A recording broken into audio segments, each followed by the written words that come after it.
Hey, what's up you guys? Welcome back to Homeowner Flow with Ro. If this is your first time here, my name is Rochelle, and on this channel, I provide you all with homeownership education so that you can build wealth and use that wealth to uplift people around you, communities, whether that be local, national, or on a global level. So if you watched the first video that I ever put out on my channel, you will see that the topic that I'm presenting today, I mentioned my first video was my favorite topic that I would ever present on this channel, because it is. However, I did not think that I would be talking about this topic or covering this so soon. But with everything going on and with people really committing to educating themselves on the racism, oppression, and just discrimination of Black people in this country, just the history of that, I figured that if people are committing themselves to learning about this, then why wait to present this information? So that's why I'm presenting this information today. So this is definitely going to be a multi-part series, at least 2 parts. So today being part 1 and the next video being part 2, but possibly part 3 and a part 4, just because it is a lot to cover. And what I'm going to be doing is kind of breaking the series up into 3 different aspects, if you will, okay? So the first thing that I'm going to be presenting is simply the history of the racial history of homeownership in the US, okay? So that's going to be the first section of the series. So what took place, the facts, the figures, those type of things. Then the next section of the series is going to be really focused on analyzing and reflecting on the history. So analyzing the effects that the history has on our today and what we see, and then reflecting on lessons to be learned.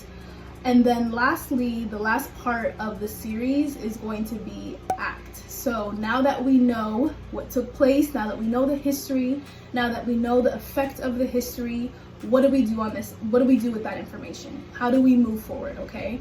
So that's going to kind of be the outline that I'm going to be using as we progress through this series. So the reason why I even decided to cover this topic on my channel at all, it's actually for a couple of reasons. One, this information that I'm going to be presenting, when I learned it, it really inspired me to do more, you know? And so that's why I created this channel, and you'll understand more as I explain later on in the video. But that information that I learned played a huge role into why I created it, why I'm so passionate about what I do. And secondly, it's not until we really know and understand the history behind all of this that we can work towards fixing what had taken place, okay? So those are the 2 huge reasons why I decided that this topic was important to have on my channel. Okay, so for today's video on the history of home ownership in the US, a lot of the information that I'm going to be talking about is going to be coming from this book right here. It is, I don't know if you can see with the glare, I'm sorry guys, but it is called The Color of Law by Richard Rothstein. It is a New York Times bestseller, and rightly so. This book, you guys, seriously is phenomenal. And I am not getting sponsored. This is not an ad at all for this book. I read this book on my free time, and it was so eye-opening. I learned a lot. Now, here's the thing. What I'm going to be talking about in today's video is going to be like a small sliver of everything that's in this book. One, because this book, I mean, if I tried to cover all of this information in these videos, it would be like a 10-part, 1 hour each series, and we're not about to do that. And 2, I mean, I'm not going to cover it because I really want to encourage you to purchase this book for yourself and read it, because again, like, it is so good. And what I'm going to be doing, I'm going to try to put some information in the description box of Black-owned bookstores, maybe where you can find this book. I'm sure you could probably find it on, you know, Amazon, anything like that. Go ahead and pause this video, go buy the book before we continue, and I'll give you a couple of seconds to do that now.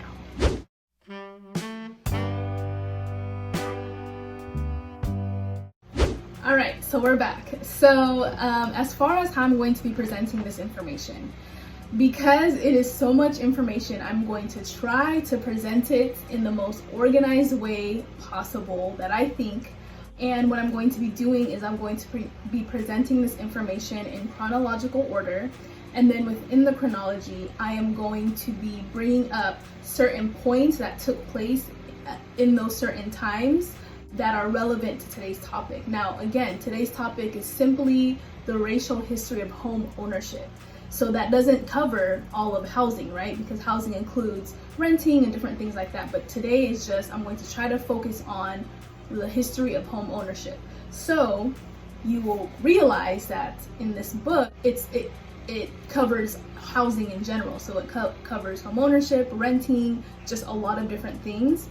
So that's why, again, I encourage you guys to buy this so that you get the full picture, because that's what the author really does. He presents like the overall, the big picture, super detailed.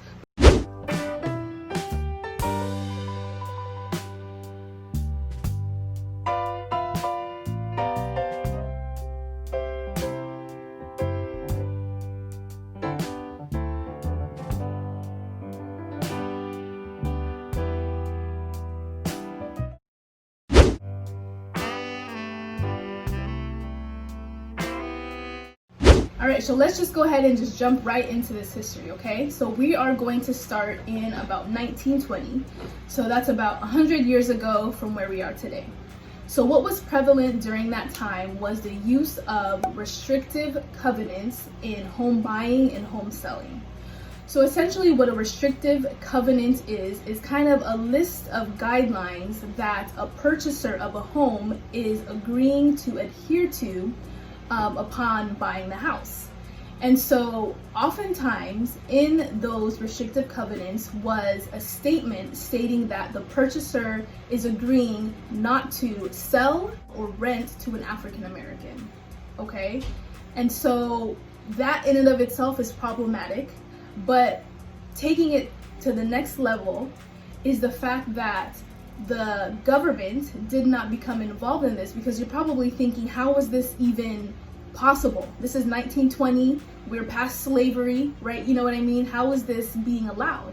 But the government was saying that this was not breaking the Constitution, right? Because of the fact that private matters are private matters. A private agreement is a private agreement, and the government can't become involved in a private agreement. And so therefore it was kind of like, well, we're the government, we can't do anything about that. That's between the buyer and the seller, right?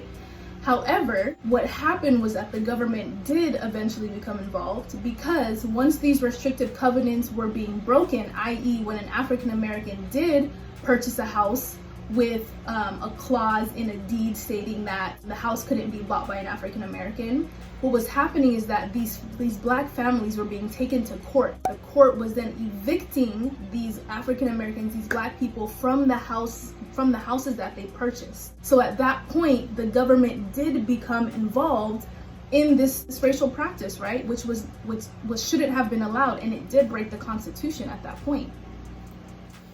So this was being done on the belief that property values would drop once African Americans moved into a neighborhood, okay? So that was the belief at that time, which you will learn later on this video was not true, okay? In fact, the very opposite was true. Now here's the thing, already we're in 1920, we're already seeing that the playing field was not close to even when it came to home ownership between whites and blacks, okay?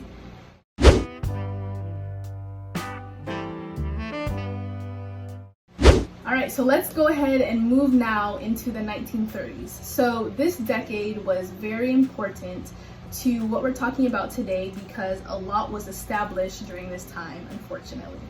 So at the time, in 1933, FDR, Franklin Delano Roosevelt, was the president of the United States. And so his administration in 1933 created the Public Works Administration, which I'll just be referring to as PWA for the rest of this video. So the Public Works Administration, one, was created to address the national housing shortage, because at the time we were just coming out of the Great Depression. So there was a national housing crisis, and additionally the PWA was created to create jobs in construction. So the PWA did create different housing projects, but they were definitely segregated. So that took place during that time, but also in the same year, the Homeowners Loan Corporation was also created, which I'll be referring to as HOLC in the rest of this video. And so the job of the HOLC was to assist current homeowners at that time, okay? So because of the Great Depression, there were a lot of homeowners that were at risk of defaulting on their mortgage. And so what the HOLC did is that they would refinance the mortgage and then put it under better terms. And one of the more favorable terms was the fact that the mortgage was amortized. And so that basically means that within every monthly payment that the borrower was making, they were gaining equity in their house because they weren't paying not only interest, but they were also paying principal, which is not what was taking place before the HOLC refinanced those mortgages, okay? So that sounds great, right? Yes, it was great for a group of people, but not for another group of people. So what the HOLC did in order to decide which mortgages to refinance was create a color-coded map of every metropolitan area in the nation. And so what this map did is essentially color code different neighborhoods based off of the level of risk in refinancing the mortgages, because essentially they needed to make sure that they weren't refinancing mortgages or putting themselves in the situation to incur a loss, right? And so what they would do is that if a neighborhood was comprised of mostly Black individuals, they would color code the area red, meaning most risky or hazardous. And if a neighborhood did not have a presence of Black individuals, they would color code it green, meaning best, i.e., yes, we should refinance in this area. And then there were also colors in between. But the most important that we are going to focus on is the green color, and even more importantly, the red color, because at this point is when redlining began to occur. And we already know that this is problematic, because what this did is essentially, in the eyes of the government and in other people, essentially say that simply because of the color of someone's skin, they're posed as a risk. I mean, you're a risk, right? And again, this was based on the premise, the belief that property values are sure to decline if there are Black people, if there's a Black presence in the area, or if there's a possibility of Blacks moving into an area.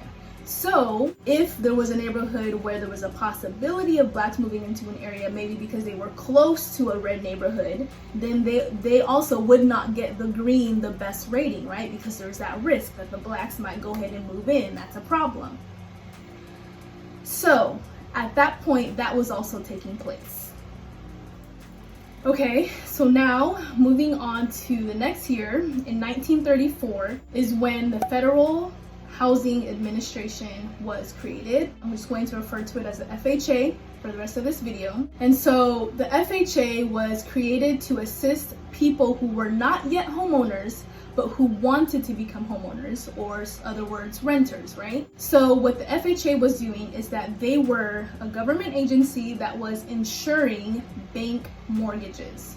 And so what a government-insured or a government-backed mortgage basically means is that in the event that the borrower defaults or is no longer able to pay on the home, the government will step in and take care of that, okay? And so, surprise, surprise, there was racial practices even within this, okay?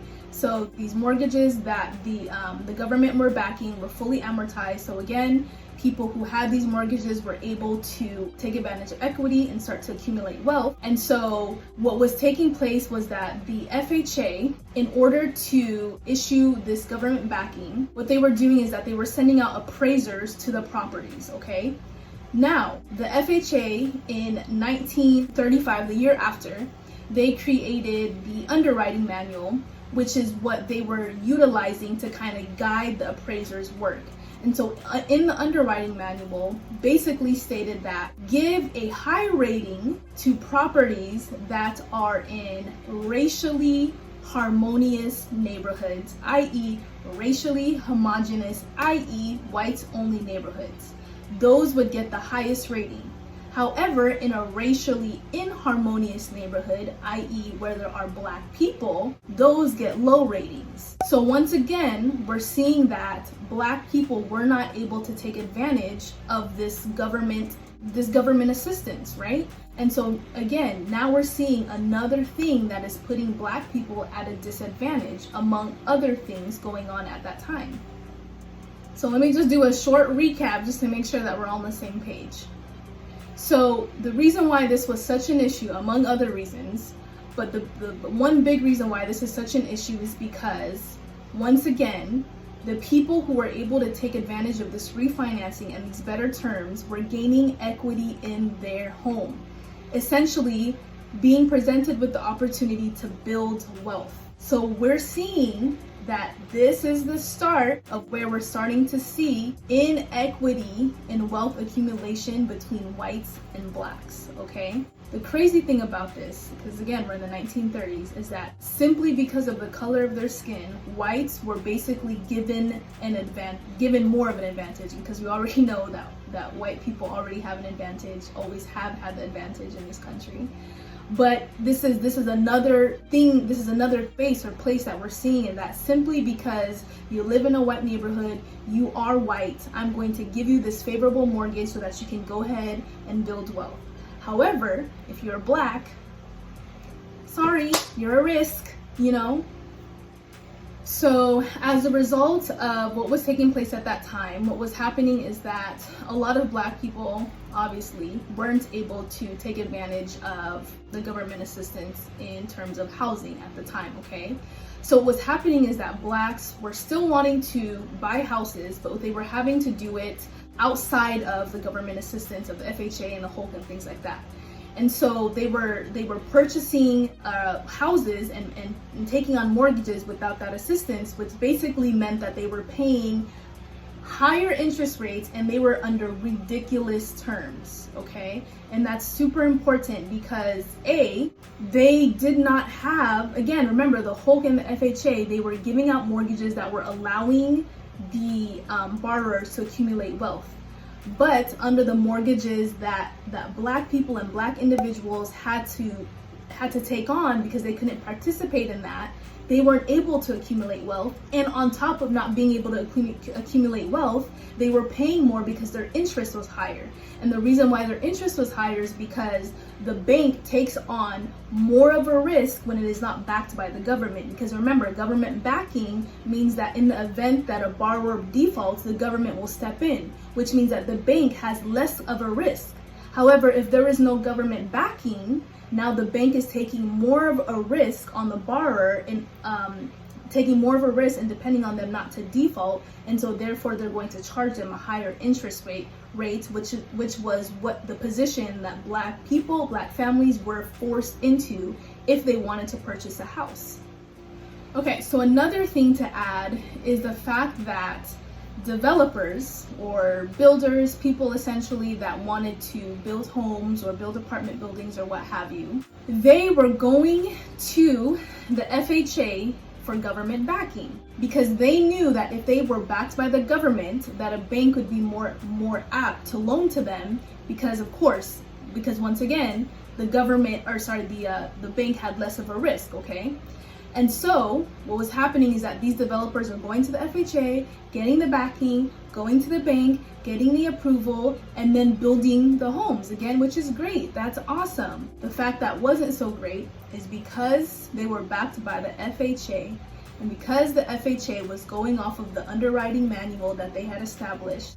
It was agreed upon that if the FHA was going to back the developer's project, that the developers could not sell any of the homes to African Americans. And so here we are with developers building a bunch of houses, single family homes that were not available to black people, which meant that black people were not able to take advantage of homeownership, again, at nearly the same rate as white people did.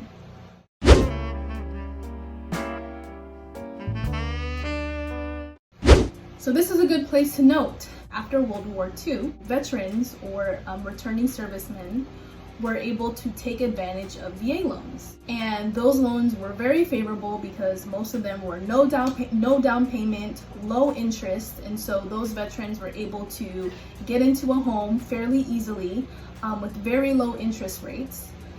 However, it's no surprise here, those loans were not available to Black people because the VA also used the underwriting manual that was established by the FHA.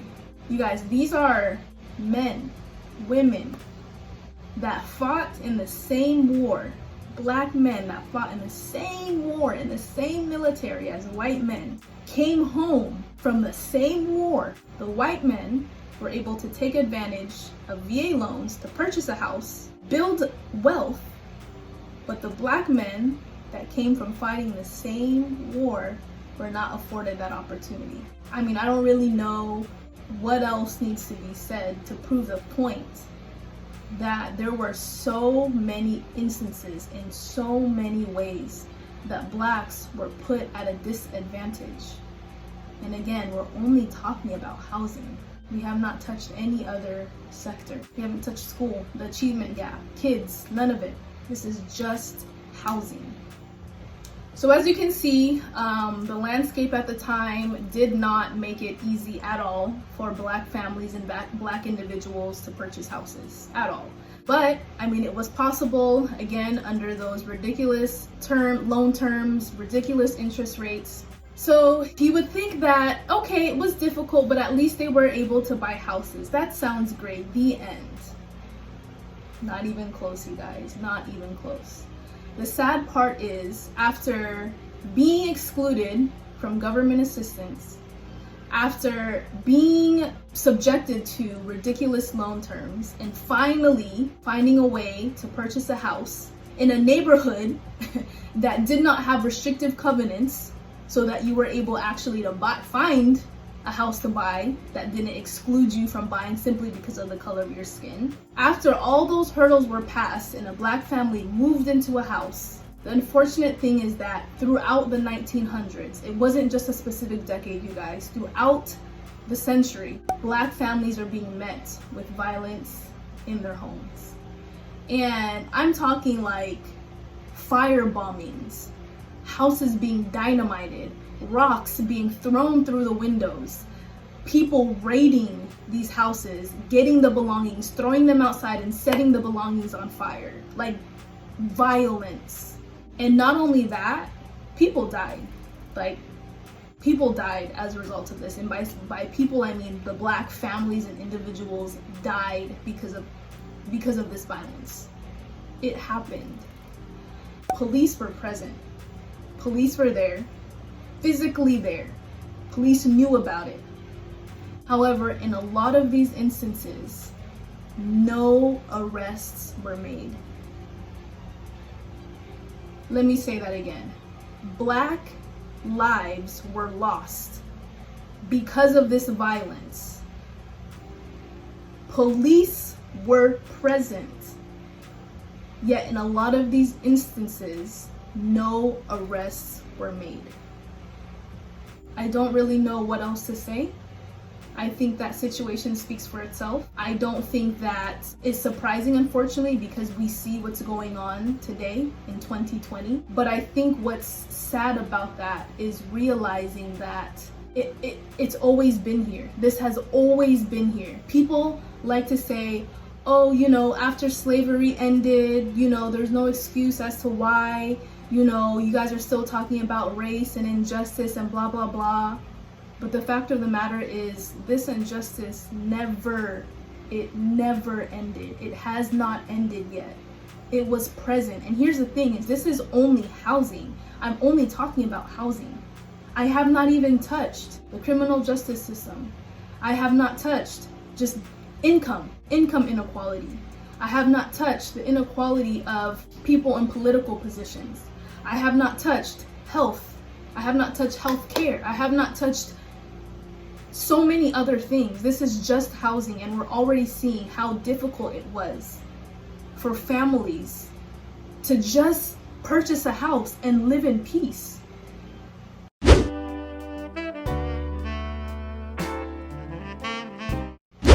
And just when you think that it couldn't get any worse, it does. The Interstate Highway Program was established in 1956. And so that was intentionally done to practice or carry out slum clearance, which basically meant that these highways were constructed strategically through Black neighborhoods in order to demolish the areas to create this nice interstate so that the people could go to their jobs, right? You guys, this practice of this interstate being built, various interstates being built, displaced so many Black people. And in the beginning, when it was first enacted, there was nothing within the highway program that said that alternative or alternate housing had to be built for the Black families, because those, let's be honest, that's mostly what comprised of the population that had to be displaced. There was nothing written saying that any housing had to be provided for the displaced families. So it was essentially, we're demolishing your neighborhood because we need to put this interstate highway in. Sorry for you, figure out where you're gonna go.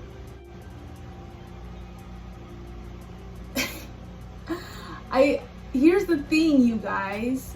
Hurdle after hurdle after hurdle after barrier after barrier. Violence was already being experienced by Black people once they moved in. When they finally settled, and for those that did survive the violence, there was a possibility of your house being cleared for a highway that probably does not even benefit you, because you probably cannot even get access to the jobs that are on the other side of the highway.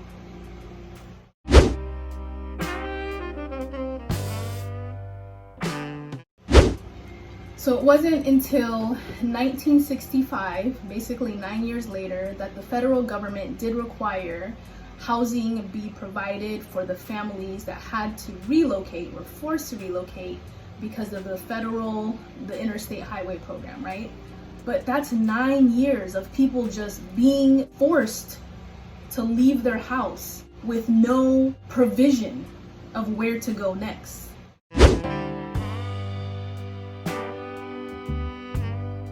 1968, the Fair Housing Act was passed, which basically banned private housing discrimination in housing sales as well as rentals. And so that was a huge victory. It was written into law. It was official that was not okay. And so at that point, Black individuals and families were able to move wherever they could afford and wherever they wanted to. All right, so now kind of moving out of chronological order, I'm just going to kind of bring up different practices that also took place.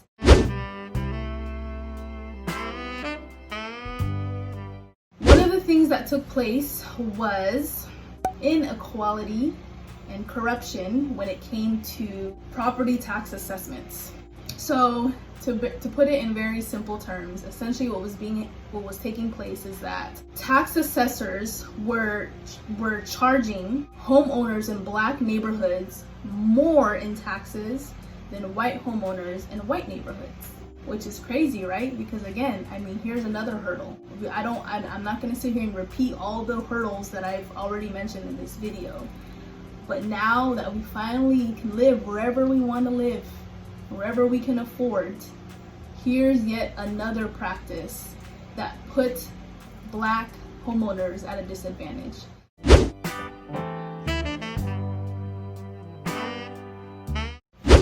Another thing, yes, yet another thing that took place during this time is what was called block busting. And that essentially was when there were all-white neighborhoods and real estate agents, corrupt real estate agents, would basically make it seem as though Black people and Black families were getting ready to move into the neighborhood, thereby scaring the white families out of their homes under the belief, here's the belief again, that their property values would decrease, which would basically make the white families sell their houses at a very deep discount in order to leave the neighborhood as quickly as possible. So now that the houses are now possessed at a very deep discount, now we can inflate the prices and sell them to black people, because remember, they have very, very limited options when it comes to houses and purchasing homes.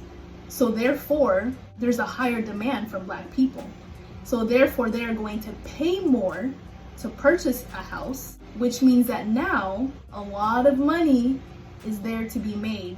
Now, I want to take a moment to address the belief that was so prevalent in a lot of this housing discrimination that took place, which was that when black people, black individuals, black families moved into a neighborhood, that would inevitably cause property values in that neighborhood to decrease. The crazy thing is that studies took place that later on proved the very opposite.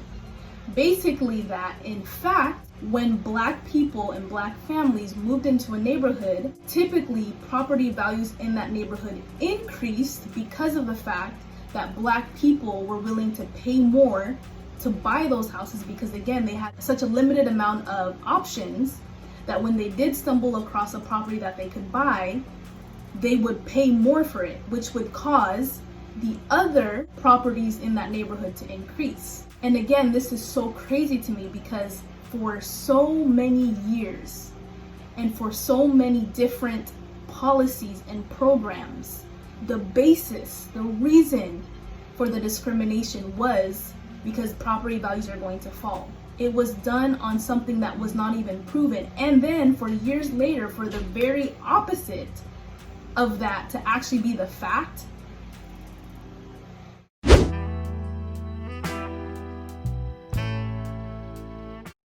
another thing that was taking place was predatory lending, and the author Richard Rothstein goes into more detail in his book about exactly the terms, but essentially predatory lending is lending that has an intent to take advantage of the borrower, I guess is the best way that I can put it.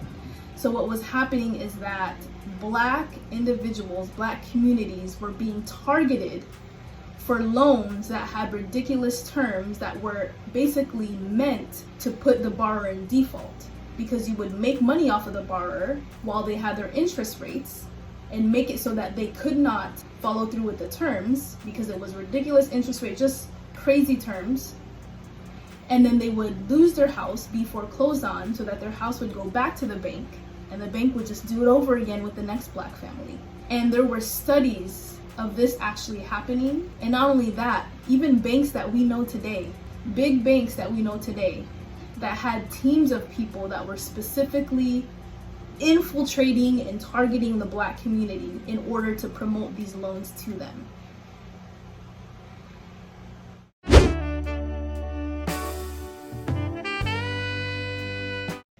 The last thing that I wanted to mention is the fact that studies took place in the end, towards the end of the 1900s, that revealed the fact that at a disproportionate level, toxic waste facilities, toxic dumps, polluting industries, different things like that, those type of structures and buildings at a disproportionate rate were found in black neighborhoods and communities more so than white neighborhoods and communities. And this was intentionally done.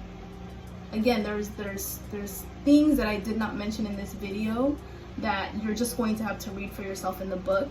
But you guys, this was intentionally done. So what does that say to me?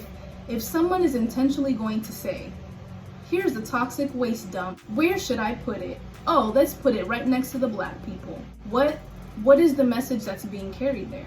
Maybe that the black people's lives don't matter. So let's just put it over there. Who cares? Put the toxic waste dump over there. The polluting structure over there. Oh well, it doesn't matter as long as it's not by the white communities. As long as it doesn't infringe on those borders. Put it over there. And this wasn't just one instance. This was multiple instances of this happening. What is the underlying belief here in those decisions that were being made? All right, you guys. So again, I tried to cover just an overview of the history that took place. Again, purchase this book. I'm so serious. You will not regret it. It is so good. Even if you don't like to read, because I don't like to read, but I read this book front to back. Even the back, there's like a FAQ section in this, front to back. It is so good. So if you want, you should want, when you want, when you're ready to get the full picture, and all the details and all the things that I unfortunately just cannot mention in this video because it's just too much, purchase the book, read it for yourself. But that's it, you guys. That's all I have for this video as far as the history. Again, this is a series, so there are videos to come regarding the effects of all of this history. And then after that, what we do with what we know. Now that we know the history, now that we know the effects, what do we do? So stay tuned for the rest of the series. But thank you guys for taking the time to really learn about this, because again, it's so important that we understand the truth about what really happened so that we can take the time now to move forward and fix the things that were broken, shattered even in history, in our country's history. Thank you again for watching this video. Comment down below if you have any questions or if you just want to comment. Like this thing. Like if you learned something new in this video, even if it was just one fact, give it a like. Please share it, because again, this is important for everyone to know the truth about this. For everyone to know the truth about segregation, about discrimination, about oppression, about racism of Black people in this country. It's so important. So share this video with at least just one person. And yeah, so thank you guys for watching, and I will see you guys in my next video. Bye.